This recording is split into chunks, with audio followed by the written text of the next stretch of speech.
최근 문제가 된 아동 성착취 영상을 비롯한 각종 디지털 성범죄가 갈수록 심각해지고 있습니다. KBS가 디지털 성범죄 심의 자료를 입수해서 분석한 결과 하루 평균 100건이 넘는 심각한 수준이었습니다. 디지털 성범죄는 지워도 끝이 없는 상황입니다. 손소영 기자의 보도입니다. 성인 영상물을 모아놓은 사이트, 옛 연인과 찍은 개인 영상까지 올라와 있습니다. 한번 유출된 영상은 걷잡을 수 없이 퍼집니다.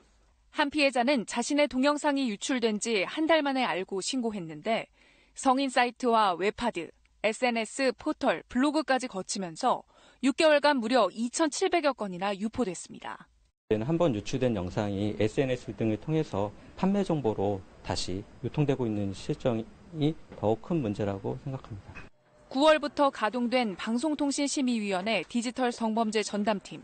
원본 영상의 특징을 추출해 다른 사이트에 유포된 영상까지 찾는 DNA 필터링을 합니다.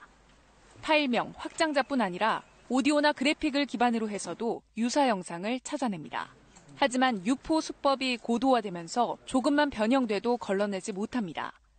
KBS가 전담팀의 한 달여간 활동 내역을 입수했습니다. 디지털 성범죄 심의만 하루 평균 121건, 한 달간 시정 요구는 모두 2,562건에 달했습니다.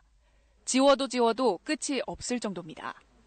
하지만 불법 촬영물의 95%가 유통되는 해외 서버는 필터링이나 삭제를 강제할 수 없습니다.